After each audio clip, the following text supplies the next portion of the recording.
খনিজ সমৃদ্ধ বেলুচিস্তান দখলের চিন্তায় বিশাল এক এয়ারপোর্ট তৈরি করেছে চীন, তবে সেখানে নেই কোনো কার্যক্রম। $24 কোটি এই প্রকল্পে গত 4 মাসেও আনুষ্ঠানিক কোনো কার্যক্রম শুরু করতে পারেনি। বসুন্ধরা ডায়াপেন্ট এখন আরও উন্নত। এই hot air through top sheet দ্রুত শোষণ করে সোনামণিকে দেয় কোমল অনুভূতি।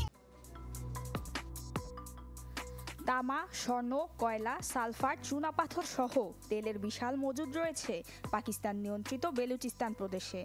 5 দশকের সহিংসতায় স্থানীয় বালুচরা বন্দী, তথাকথিত নিরাপত্তার ঘেরাটোপে।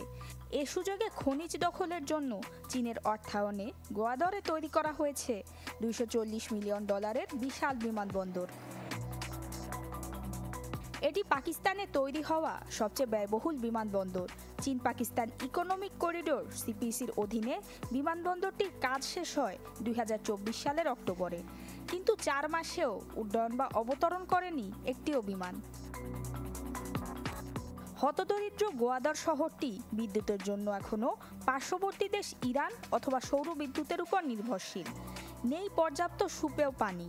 এমন একটি শহরের 90,000 দিন আনে দিন খায় ধরনের অধিবাসীর জন্য 4 লাখ যাত্রী ধারণ ক্ষমতার বিমানবন্দর পুরোপুরি বোঝা হয়ে দাঁড়িয়েছে। আধুনিক কাবুলিওয়ালা বেইজিংয়ের স্বার্থ রক্ষার্থে মরিয়া পাকিস্তান সরকার সিপিসির মাধ্যমে 2000 স্থানীয় কর্মসংস্থান সৃষ্টির এক বিবৃতি দিয়েছে। যদিও স্থানীয় বলতে তারা ঠিক কাদেরকে বুঝিয়েছে তা পরিষ্কার নয়। নুসরাত মৌমি, চ্যানেল 24।